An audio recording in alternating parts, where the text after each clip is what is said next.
இந்த பொருத்தனை குறித்தும் நமக்கு நேரம் இருந்தால் நாம் கீலேயாமுக்கு என்ன நடந்தது அப்படின்றதையும் நம்ம படிக்கலாம் அப்படின்னு நான் சொல்லியிருந்தேன்.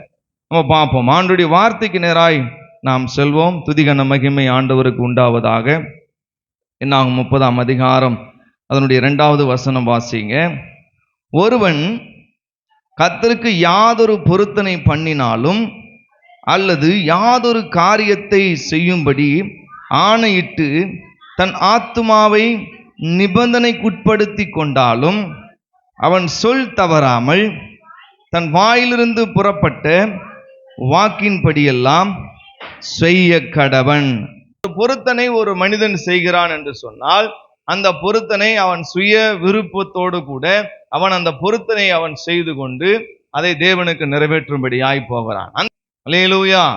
நிறைய பேர் பொருத்தனை பண்றதே கிடையாது. நிறைய பேர் கேட்பாங்க, அப்படின்னு என்ன பாஸ்டர் பொருத்தனை? நான் உங்ககிட்ட கேட்கறேன், நீங்க நல்லா கரெக்டா சொல்லுங்க. உங்க வாழ்க்கையில நீங்க யாரா பொருத்தனை பண்ணி இருக்கிறீங்களா? வாழ்க்கையில பொருத்தனை என்பது இருக்கணும். பொருத்தனைகள் இருந்தாதான் நம்ம ஏறெடுக்கிற காரியத்துல ஒரு துணிதம் என்ன பண்ணும், நடக்கும். பொருத்தனை செய்வது மிகவும் விசேஷமானது. ஒருத்தர் எந்த நிபந்தனைகளும் இல்லாமல் ஒரு பொருத்தனை செய்து விட்டால் அந்த பொருத்தனை என்ன பண்ணோம், நிறைவேற்ற வேண்டும். நம்ம என்ன சொல்றோம்னா, எங்களுக்கு அப்படி ஒரு அனுபவமே இல்லை. இன்னைக்கு நம்ம ஒவ்வொருத்தர்கிட்டையும் ஒரு அனுபவம் இருக்க வேண்டும். ஒவ்வொரு பொருத்தனைகளும் ஆண்டவருடைய சமூகத்தில் ஏதோ ஒரு காரியத்தை நிறைவேற்றி கொண்டே இருக்கிறது.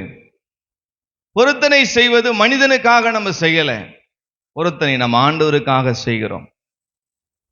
கடந்த வாரத்தில் இந்த கைப்பிரதி ஊழியம் நாங்கள் செய்யும் போது அங்கே ஒரு நபரை நாங்கள் பார்த்தோம். அந்த நபர்கிட்ட கைப்பிரதி கொடுக்கும்போது அவர் சொன்னாரு, ஐயா 25 வருஷத்துக்கு முன்னாடி நான் ஒரு பொருத்தனை பண்ணேன். எனக்கு ஒரு நல்ல ஆண் குழந்தை பிறந்துச்சுன்னா இதே மாதிரி கைப்பிரதியை நான் என்ன பண்றேன், ஒரு 500 நான் என்ன பண்றேன், அடிச்சு கொடுக்குறேன், இப்படி நான் பொருத்தனை பண்ணிக்கிறேன். அதே போல கடவுள் எனக்கு என்ன பண்ணார், ஒரு நல்ல ஆண் குழந்தைய கொடுத்தாரு. அவன் பிறந்து 25 வருஷம் ஆயிடுச்சு. அவனுக்கே இப்போ ஒரு குழந்தை இருக்குது. ஆனா இது வரைக்கும் நான் அந்த பொருத்தனை என்ன பண்ணல, நிறைவேற்றல. இந்து மனிதன். அப்போ நான் அந்த கைப்பிரதி கொடுக்கும் போது அவருக்கு என்ன பண்ணிக்குது, அது ஞாபகம் வந்து எத்தனை வருஷம், 25 வருஷத்துக்கு முன்னாடி செய்யப்பட்ட ஒரு பொருத்தனை. அதை அந்த பொருத்தனை நிறைவேற்ற அவர் மனமுகந்து வரார். போனை எடுத்துன்னு வந்து என்கிட்ட கொடுத்து, டவர் இல்லையா விட்டுறியானா கூட விடமானுறார். பாருங்க, அவர் அந்த கொடுத்து எடுத்துன்னு போய் இப்போ கொடுத்துட்டேன். இப்போ நம்ம சொல்ற அந்த எளிய முறை சுவிசேஷத்தை ஒரு பக்கமும், பின்னாடி அவருடைய சாட்சியும், அது கீழே நம்முடைய சர்ச் அட்ரஸையும் போட்டு இப்போ பிரிண்ட் பண்ண கொடுத்துருக்குறேன். அடுத்த சண்டே நம்ம அதை வச்சு என்ன பண்ண போறீங்க, ஜெபிக்க போறோம். இதுதான் பொருத்தனை. நம்ம ஒரு பொருத்தனை செய்கிறோமானால் அந்த பொருத்தனை நிறைவேற்றுவதற்கு நிபந்தனைகள் இருக்கவே கூடாது. அல்லேலூயா, அல்லேலூயா. பாஸ்டர் அடிக்கடிக்கு சொல்வார், ஒருத்தர் பொருத்தனை பண்ணாங்களாம் பெரிய ஆத்த கடக்கிறதுக்கு. பல முறை இந்த சம்பவத்தை என்ன பண்ணிடுறாரு பாஸ்டர் சொல்லியிருக்கிறார். பொருத்தனை பண்ணிட்டு அவங்க ஆத்த கடக்கும் போது பார்த்தீங்கன்னா முதல்ல கழுத்து வரையும் வந்துக்குதுங்க தண்ணி. மாடு கொடுக்குறேன்னாராம். ஆண்டவரே, எப்படின்னா இந்த ஆட்டை நான் கடந்து போயிட்டேன்னா, இந்த ஆற்றுலேருந்து என்னை காப்பாத்திட்டீங்கன்னா நான் என்ன தரேன், மாடு தரேன்.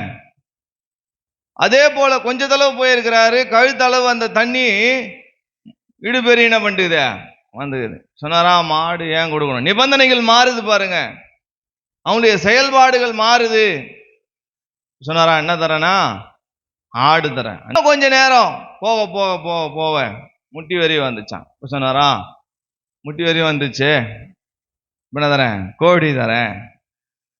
முழங்கால் அளவு வந்துச்சா, பாதம் அளவு. இப்போ சொன்னாலா, நான் முட்டை தரேன். எங்க போய், மாடு போய், ஆடு போய், கோழி போய், முட்டை இதனா கொடுத்தாரான்னு பார்த்தா கரை ஏறிட்ட பிறகு சொல்றாரு, அதான் கடந்தே வந்துட்டேனே, இதுக்கப்புறம் ஏன் தரணும். இன்னைக்கு அநேகர் அப்படித்தான் செய்த பொருத்தனைகளை அவர்கள் செய்ததான அந்த அவர்கள் ஆணையிட்டதிலே அவருடைய மனம் நிறைவேற்றுவதிலே வரது கிடையாது. நான் மாசம் மாசம் அந்த வேலையிலிருந்து தசமபாகம் எடுத்து வச்சிடற ஆண்டவரே. வருஷத்துக்கு ஒரு தடவை நம்ம ஒரு பொருத்தனை பண்றோம். வருஷம் வருஷம் நான் இதை பண்ற ஆண்டவரே, நான் அதை பண்ற ஆண்டவரே. பொருத்தனை பண்ணிட்டு 2 நாள் 3 நாள் கழிச்சு பார்த்தா அந்த பொருத்தனைக்கு உயிரே போயிட்டு இருக்கும், சாவச்சிடும். இதோட அந்த பொருத்தனை அடுத்த வருஷம் மறுபடியும் வேற பொருத்தனையா மாறுது. அல்லேலூயா. கர்த்தர் நம்மிடத்துல எதையும் கேட்கிறவர் அல்ல, நம்மளாதான் மனமுகந்து என்ன பண்றோம், நம்ம கொடுக்கிறோம்.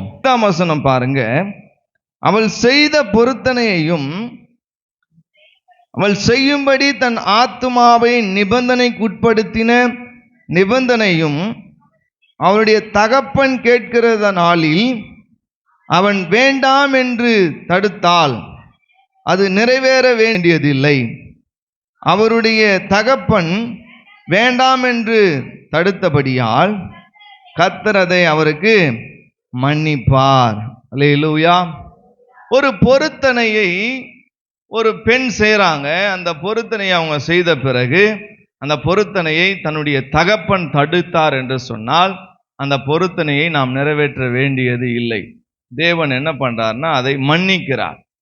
நம்ம செய்ய நம்ம முழுமனதா இருக்கும்போது, நல்லா புரிஞ்சுங்க, நம்மளே செய்யாம இருக்கக்கூடாது. ஒரு பொருத்தனையை பண்ணி அதை முழுமனதோடு ஆண்டவருக்காக செய்ய முற்படும் போது ஒருவேளை தகப்பன் வந்து அதை தடுக்கிறார் அப்படின்னு சொன்னா அந்த பொருத்தனையை ஆண்டவர் நமக்கு என்ன பண்றாரு, மன்னிக்கிறார். நான் செய்யணும்னு தான் ஆண்டவர் நினைக்கிறேன், என்னுடைய தகப்பன் அதை என்ன பண்றாரு, தடுக்கிறார். நான் செய்யலான்னு தான் நினைக்கிறேன், என்னுடைய தாய் அதை தடுக்கிறாங்க, நான் செய்யலான்னு தான் நினைக்கிறேன். என் மாமியார் தடுக்கிறாங்க, நான் செய்யலான்னு தான் நினைக்கிறேன். என்னுடைய மாமனார் தடுக்கிறாரு, நான் பொருத்தனைகளை பண்ணி செய்யணும்னு தான் நினைக்கிறேன். என் வீட்டுக்காரர் தடுக்கிறாரு பாஸ்டர், நான் பொருத்தனை பண்ணி செய்யலான்னு தான் நான் நினைக்கிறேன். என் பிள்ளைங்க அதுக்கு இடம் கொடுக்க மாட்டேங்கிறாங்க. நிறைய பேர் இப்படி சொல்றது உண்டு, நான் ஆலயத்துக்கு செய்யணும்னு தான் நினைக்கிறேன், ஆனால் யாரோ ஒருத்தர் என்ன பண்ணிதாங்கிறாங்க, தடையாதான் இருக்கிறாங்க. அல்லேலூயா, அல்லேலூயா. இன்னைக்கு அநேகர் என்ன பொருத்தனை செய்யணும் அப்படின்னு தெரியாமலே பொருத்தனை என்ன பண்ணிடுறாங்க, பண்ணிடுறாங்க. ஒரு பொருத்தனை பண்ணா கருத்தா பொருத்தனை பண்ணும். தாய்கிட்ட, தகப்பன்கிட்ட, மாமனார்கிட்ட, மாமியார்கிட்ட, அண்ணன், தம்பி, தங்கச்சி, இன்னும் யாரெல்லாம் வீட்டுக்காரு எல்லாரையும் உட்கார வச்சு சொல்லணும், நான் இப்படி இருக்க போறேன், இந்த மாதிரி நடந்துச்சு, நான் இப்படி ஒரு பொருத்தனை பண்ணலான்னு இருக்கிறேன் சொல்லலாம். கேட்கறதே கிடையாது. இவங்களுக்கு சொல்றது, எனக்கு வேலை கச்சா எங்க அப்பாவுக்கு மொட்டை அடிக்கிறேன், இவங்களுக்கு வேலை கச்சா அவங்க மொட்டை அடிக்கலாம். பொருத்தனை பண்ணும்போது கருத்தாய் பொருத்தனை பண்ணணும். ஆமே. அப்போ ஒரு பொருத்தனை நம்ம செய்யறோம் அப்படின்னா முதல்ல நீங்க உங்க வீட்டுக்காரர்கிட்ட சொல்லணும். ஐயா மாருங்க இருக்கிறீங்க, நீங்க உங்க வீட்டுல யார் இருக்கிறாங்களோ அவங்க கிட்ட என்ன பண்ணணும், சொல்லணும். என் வாழ்க்கையில் இது நடந்தா நான் ஆண்டவருக்கு இதை செய்யறேன்னு நான் பொருத்தனை பண்ணியிருக்கிறேன். அண்ணால் பாருங்க, ஆண்டவருடைய சமூகத்துல கருத்தாய் பொருத்தனை பண்றாங்க. ஆண்டவரே, நீர் எனக்கு ஒரு ஆண் குழந்தையை கொடுப்பீரானால் அதை நான் உமக்கே என்ன பண்றேன், ஒரு தேவை. அந்த இடத்துல இருக்கிற தேவையை அறிந்து இங்க அண்ணால் இப்போ அவங்க எத்தனையோ முறை ஆலயத்துக்கு போயிருக்கிறாங்க, எத்தனையோ முறை அவங்க ஆலயத்துல போய் ஜெபிச்சிருக்கிறாங்க, அழுது இருக்கிறாங்க. ஆனா ஒரு முறை கூட நீர் எனக்கு கொடுத்தா நான் அவனுக்கு ஆண் குழந்தையை கொடுக்குறேன்னு அவன் சொல்ல, அவங்க என்னன்னா அவர் ஒரு எதிர்பார்க்கிறார். ஆலயத்துல என்ன குறையோ அதை அறிந்து நாம் பொருத்தனை செய்ய வேண்டும். அல்லேலூயா. வேலைக்கு யார் வரா யார் போறான்றது கூட ஒரு அளவுக்கு அவருக்கு கண்டுபிடிக்கிறதுக்கு முடியல. அதனாலதான் இப்ப அண்ணால் பார்த்து சொல்ற, ஆண்டவரே, இந்த ஆலயத்திலே எப்போதும் இதை சுத்தம் பண்ணி கொண்டு இந்த ஆலயத்தில் நம்முடைய சமூகத்திலே இருக்கிறதற்கு நீர் எனக்கு ஒரு ஆண் குழந்தையை கொடுப்பீரானால் நான் அதை கொண்டு வந்து அப்படியே விட்டுற ஆண்டவரே. அல்லேலூயா. இதுதாங்க பொருத்தனை. ஆண்டவருக்கு ஒரு தேவை இருக்கிறது. அவரால் யாரை கொண்டு வேண்டுமானாலும் அந்த தேவை என்ன பண்ண முடியும், பூர்த்தி செய்ய முடியும். ஏன் அண்ணாளுடைய அவருடைய கணவனுக்கு இன்னொரு மனைவி இருந்தாங்க, எல்கனாக்கு இன்னொரு மனைவி இருந்தாங்க, அவங்களுக்கு பிள்ளைங்க இருந்துச்சு, அவங்க எடுத்து வந்து விட்டுக்கலாம், விடல. ஏன் அந்த நாட்கள்ல எவ்வளோ பெண்களுக்கு பிள்ளைங்க இருந்தாங்க, யாரும் கொண்டு வந்து விடல. கர்த்தருடைய ஆலயத்திற்கு ஒருத்தர் வேணும், ஊழியம் செய்யறதுக்கு ஒருத்தர் வேணும், விடல. அல்லேலூயா. பாருங்க, நம்முடைய பொருத்தனை அப்படிப்பட்டதா இருக்க வேண்டும். ஒரு நல்ல பொருத்தனை. குடும்பத்துல சண்டை வரக்கூடாது. ஒரு பொருத்தனை பண்றீங்களா, முதல்ல குடும்பத்துல எல்லாருக்கும் என்ன பண்ணோம், சொல்லணும். ஆண்டவர் பாருங்க, அந்த பொருத்தனையை ஆண்டவர் கேட்டார். கேட்ட உடனே அண்ணாளுக்கு ஒரு நல்ல குழந்தையை கொடுத்தார். அண்ணாள் அந்த குழந்தையை கொண்டு வந்து தேவாலயத்துல விட்டுட்டாங்க, பொருத்தனையை நிறைவேற்றாங்க. இதுதான் நல்ல பொருத்தனை. இப்ப என்ன நடக்குது தெரியுமா? அண்ணாளுக்கு வரிசையா 2-3 குழந்தை பிறகுது. ஒரு ஆமேன்னு சொல்லுங்களேன். எத்தனை குழந்தைக்காக அவங்க வேண்டிக் கொண்டாங்க? பொருத்தனை பண்ணாங்க. அதையும் உமக்கு கொடுத்துற ஆண்டவரே. இந்த அடிக்கடி சொல்லுவேன், செய்யணுன்ற மனசு இருந்தா நமக்கு 100 ரூபாய் நம்ம கிட்ட இருக்குதுன்னா அதுல கண்டிப்பா 10 ரூபாய் கடவுளுக்கு எடுத்து கொடுத்துருவோம். உங்களுடைய பொருத்தனை மிகவும் கருத்துள்ளதா இருக்க வேண்டும். அதை தான் அண்ணாள் செய்யறாங்க. ஆண்டவரே, நீர் எனக்கு ஒரு குழந்தையை கொடுப்பீரானால் அதை நான் உமக்கு தருகிறேன். அப்ப அந்த ஆலயத்திலே ஒரு ஊழியக்காரனுடைய தேவை இருக்கிறது. ஏலினுடைய பிள்ளைகள் அங்கே அவர்கள் சரியாய் நடந்து கொள்ளல. ஆகையினால இங்கே சாமுவேலை கொண்டு வந்து விடுறாங்க. அந்த விளைவு தான் இவங்களுக்கு தொடர்ந்து 2-3 பிள்ளைங்க பிறக்கிறாங்க. இது மேல என்னங்க ஒரு ஆசீர்வாதம் வேணும் நமக்கு. அடுத்து வாசிக்கலாம். 13ஆம் வசனம் பாருங்க. எந்த பொருத்தனையும், எல்லாரும் எடுத்துக்கொள்ளுங்க, 212ஆம் பக்கம், என்னாகமம் 30:13 வாசிங்க, 13-14 வாசிங்க. அல்லேலூயா. எந்த பொருத்தனையும் ஆத்துமாவை தாழ்மைப்படுத்தும்படி செய்யப்பட்ட எந்த ஆணையும் அவளுடைய புருஷன் திறப்படுத்தவும் கூடும், செல்லாதபடி பண்ணவும் கூடும். அவைகளை கேட்ட பின்பு செல்லாதபடி பண்ணினால் அவளுடைய அக்கிரமத்தை அவன் சுமப்பான் என்று 15வது வசனத்துல பார்க்கிறோம். இதுல யாரு எழும்பி, தகப்பனோ அல்லது கணவனோ, வீட்டில் இருக்கிற யாரோ ஒருத்தர் இந்த பொருத்தனையை எங்களால செய்ய முடிஞ்சும் அந்த பொருத்தனையை செய்யாதபடி யார் தடுக்கிறாங்களோ அவர்கள் அக்கிரமத்தை அவங்க சுமந்து கொண்டுதான் இருப்பாங்க. அதனால நீங்க யோசித்து, நான் மீண்டும் உங்களுக்கு தயவாய் சொல்லுகிறேன், பொருத்தனை இதுல நிறைய சப்ஜெக்ட் நம்ம கேட்டிருப்போம். பொருத்தனை குறித்து யாரெல்லாம் பொருத்தனை பண்ணாங்கன்னு நம்ம கேட்டிருப்போம். ஆனால் இந்த சப்ஜெக்ட்ல மோசே இஸ்ரவேல் ஜனங்களுக்கு இதே போலதான் இஸ்ரவேல் ஜனம் நிக்க வச்சு சொல்றாரு, நீங்கள் பொருத்தனையை நீங்கள் உங்கள் வீட்டில் இருக்கிற எல்லாருக்கும் தெரியப்படுத்திட்டு என்ன பண்ணுங்க, பொருத்தனை செய்யுங்க. நீங்க இதனால குடும்பங்கள் நிறைய என்ன பண்ணுது, உடைஞ்சு போகுது. என்ன கேட்காம நீ இதை இதை பண்ண, உன்னை கேட்காம நீ இதை பண்ண, இப்படி பல பிரச்சனைகள் என்ன பண்ணுது, எழும்புது. ஆகையினாலே இதை காம்ப்ரமைசன் பண்ணி ஒப்பு கொடுத்து நீங்க உங்க வீட்டுல ஜபத்தோடு கூட இந்த பொருத்தனைகளை நிறைவேற்ற பார்க்கணும். வீட்டுக்கார் தடுக்கிறாரு, அப்பா தடுக்கிறாரு, அம்மா தடுக்குது, பிள்ளைங்க தடுக்கிறாங்க. பிள்ளைங்களை நம்பிதான் நான் பொருத்தனை பண்ண பாஸ்டர். பிள்ளைங்க என்ன பண்ண மாட்டேங்கிறாங்க, இப்போ எனக்கு பணம் கொடுக்க மாட்டேங்கிறாங்க. இப்படியெல்லாம் நிறைய பேர் என்ன பண்றாங்க, சாட்சி சொல்றாங்க. அப்போ இதை நிறைவேற்ற யார் தடுக்கிறாங்களோ அவங்க மேல என்ன பண்ணுதான், அக்கிரமத்தின் சுமை சுமருதான். இப்போ நமக்கு நல்லது நடந்துச்சா கெட்டது நடந்துச்சான்னு யோசிக்க முடியல பாருங்களேன். நல்லது நடக்கணும்னு தான் நம்ம பொருத்தனையே பண்ணோம். அந்த பொருத்தனைக்கான நல்லது நடந்துச்சு. இப்போ அந்த விஷயம் நடந்த பிறகு நம்ம அதை நிறைவேற்ற வேணும். நிறைவேற்றலான்னு பார்த்தா இப்போ நமக்கு முன்னாடி யாரோ ஒருத்தர் என்ன பண்றாங்க, அதை தடுக்கிறாங்க. இப்போ தடுக்கிறவங்க மேல அந்த அக்கிரமம் என்ன பண்ணுமா, சுமரும். ஆண்டவருடைய சமூகத்தில் ஒப்பு கொடுங்க. ஆண்டவரே, நான் இதை இப்படி பொருத்தனை பண்றேன் ஆண்டவரே, 6 மாசம் வந்துட்டோம், இன்னும் 6 மாசம் இருக்குது, என் வாழ்க்கையில ஒரு அற்புதத்தை நீங்க செய்யுங்க ஆண்டவரே. நீங்க இதை செய்வீங்கன்னா நான் இதை உமக்கு என்ன பண்றேன், செய்றேன் அப்படின்னு நம்ம ஒரு பொருத்தனை பண்ணும்போது நிச்சயம் ஆண்டவர் நம்மளை ஆசீர்வதித்து நடத்த வல்லமை உள்ளவராக இருக்கிறார். கடைசியா 16ஆம் வசனம் பாருங்க. புருஷனையும் ஸ்திரீயையும் தகப்பனையும் தகப்பனுடைய வீட்டில் சிறு வயதில் இருக்கிற அவன் குமாரத்தியையும் குறித்து கர்த்தர் மோசேக்கு விதித்த கட்டளைகள் இவைகளே. யாரனா இருக்கட்டும், புருஷனா இருக்கட்டும், ஸ்திரீயா இருக்கட்டும், தகப்பனா இருக்கட்டும், தாயா இருக்கட்டும், வீட்டில் இருக்கிற சிறு பிள்ளைகளா இருக்கட்டும், குமாரத்தியா இருக்கட்டும், யாரா இருந்தாலும் அவர்கள் பொருத்தனை பண்ண வேண்டும். பொருத்தனை பண்ணினதை நிறைவேற்ற வேண்டும். அதை அவர்கள் குடும்பமாய் எல்லாருடைய சம்மதத்தையும் கேட்டு வர வேண்டும். அவர்கள் சம்மதிக்கல அப்படின்னா அதனுடைய அந்த பிரச்சனை வேத வசனம் நமக்கு சொல்லுகிறபடி அக்கிரமம் அவர்கள் மேல என்ன பண்ணுமா, சுமரும். நிறைய பிரச்சனைகள் நம்ம பார்க்குறோம், ஃபேஸ் பண்றோம். அதனால சரியான ஒரு தீர்மானத்தை எடுங்க. ஆமே, அல்லேலூயா. சமூகத்தில் ஒரு பொருத்தனை பண்ணுங்க. பொருத்தனைகள் நிறைவேற்றி ஸ்தோத்திரங்கள் செலுத்துவேன். பொருத்தனைகள் நிறைவேற்றி ஸ்தோத்திரங்கள் செலுத்துவேன்.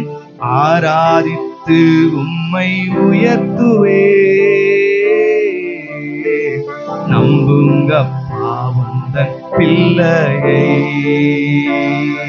ஆண்டவரோடு ஒரு பொருத்தனை பண்ணுகிற நேரம் இது. நீயும் ஆண்டவரும் நானும் என் இயேசுவும் என் தேவனால் கூடாத காரியம் ஒன்றும் இல்லை. ஆராதனை வேளையில் நம்ம பாடினோமே, கூடுமே எல்லாம் கூடுமே, உம்மாலே எல்லாம் கூடும், கூடாத காரியம் ஒன்றுமே இல்லை. நான் சொல்லுகிறேன், நீ எண்ணுகிற காரியத்தை நிறைவேற்றி முடிக்க என் தேவன் வல்லமையுள்ளவராய் இருக்கிறார். நீ என்ன காரியத்தை வேண்டிக் கொண்டாலும் அந்த வேண்டுதலை நிறைவேற்ற என் தேவன் வல்லமையுள்ளவராய் இருக்கிறார். அன்பு சகோதரனே, அன்பு சகோதரியே, நீ உன்னுடைய இருதயத்தை ஆண்டுடைய சமூகத்துக்கு நேராய் ஊற்று. அன்னாளை போல ஊற்று, தெபோராளை போல ஊற்று, தேவ சமூகத்துல எஸ்தரை போல நீ ஆண்டுடைய சமூகத்துல ஊற்றிப்பார். நீ பொருத்தனை பண்ண வேண்டும். அன்பு சகோதரனே, அன்பு சகோதரியே, உன் பொருத்தனை மிகவும் வெளியேற பெற்றது.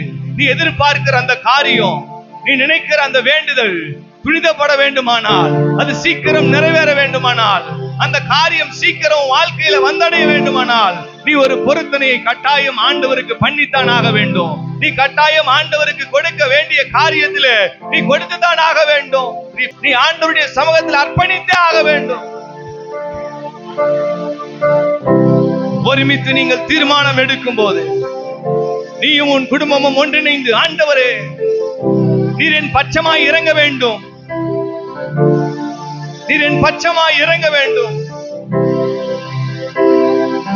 அன்னாள் பண்ண பொருத்தனையை எல்கானா அங்கீகரித்தார்.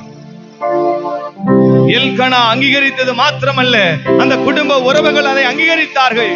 எத்தனை ஆண்டுகள் நாம் இந்த குழந்தைக்காக காத்திருந்தோம். ஆபிரகாமுக்கு 75 வயதான போதிலும் குழந்தை இல்லை. மத்தியான பொழுதிலே சொல்லுகிறேன், அப்படி தவம் இருந்து பெற்றெடுத்த ஒரே பேரான குமாரனாகிய ஈசாக்கை பலி செலுத்தும்படியாய் அந்த மோரியா மலையிலே ஆண்டவர் கொண்டு செல்ல சொன்னார். ஆபிரகாம் தயங்கவே இல்லை. அந்த மோரியா மலையிலே ஈசாக்கை பலி செலுத்தும்படியாய் அவனை அதன் மேல் படுக்க வைத்து விட்டார். என அன்பானவர்களே, நீங்கள் நேசிக்கிற காரியங்களை படுக்க வைத்தே ஆக வேண்டும். எனக்கு வேண்டாம் ஆண்டவரே, உன் பொருத்தனைகளை நிறைவேற்ற வேண்டும். உன் பொருத்தனைகளை ஆண்டவரிடத்தில் ஏறெடுக்க வேண்டும். உன் பொருத்தனைகளை நீ நிறைவேற்றும்படியான தீர்மானம் எடுக்க வேண்டும். உன் கண்ணீரை எல்லாம் ஆண்டவர் துருத்தியில வைத்திருக்கிறாரே, அதை ஆராதித்து உயர்த்துவீங்க. இந்த 6வது மாதம், இந்த கடைசி வாரத்துல நான் சொல்றேன், எத்தனை பேர் பொருத்தனையோடு இங்க இருக்கிறீங்கன்னு தெரியல. ஆனா நீங்க பொருத்தனை பண்ணி பாருங்க. நான் உங்களுக்கு சேலஞ்சு கொடுக்குறேன். இந்த ஆண்டு டிசம்பர் மாதத்துல கடைசி வாரத்துல நீங்க ஆண்டவருக்கு சாட்சி சொல்லுவீங்க. ஆண்டவரிடத்துல நான் வேண்டிக் கொண்டேன், நான் பொருத்தனையோடு காத்திருந்தேன், என் தேவன் இதை செய்தார். நான் ஒரு சாதாரண மனிதங்க, அப்ரோஜனமுள்ள ஒரு ஊழியக்காரன். ஆனால் நானும் உங்களை போலதான் வேண்டுதல் செய்கிறேன். ஆண்டவரே என்னை நடத்துங்க, ஆண்டவரே என்னை நடத்துகிற அதே ஆண்டவர் உங்களை நடத்துவார். நான் சொல்கிறேன், ஒவ்வொரு நாளையும் ஆண்டவரை பார்த்துதான் ஊழியம் செய்து கொண்டிருக்கிறேன். அந்த வானத்தை பார்த்துதான் எனக்கு ஒத்தாசை வரும். பர்வதங்களுக்கு நேராய் தான் என் கண்களை ஏறெடுத்துக் கொண்டே இருக்கிறேன். உங்களுக்கு ஒத்தாசை அவராலே வரும். உங்களுக்கு ஒத்தாசை அவராலே வரும். அவர் நம்மளை மறக்கவே இல்லைங்க. அவர் நம்மளை விட்டு விலகவே இல்லை. அவர் நம்மளை கைவிடவே இல்லை. இன்னும் கொஞ்சம் அவர்கிட்ட நெருங்கி போகணும்னு தான் விரும்புறாருங்க. சொல்றேன், நீங்க ஒரு ஸ்டெப் ஆண்டவருக்குள்ள வாங்கல, இன்னும் கொஞ்சம் ஆண்டவரிடத்துல ஜெபம் பண்ண வாங்கல, இன்னும் ஆண்டவரை பார்க்கறதுக்கு, ஆண்டவரோட பேசுறது கொஞ்சம் பைபிளை திறந்து பாருங்களேன். வாழ்க்கையில அற்புதம் செஞ்சிருவாருங்க ஆண்டவரே. நீங்க உங்களோடு கூட ஆண்டவர் பேசுறாரு.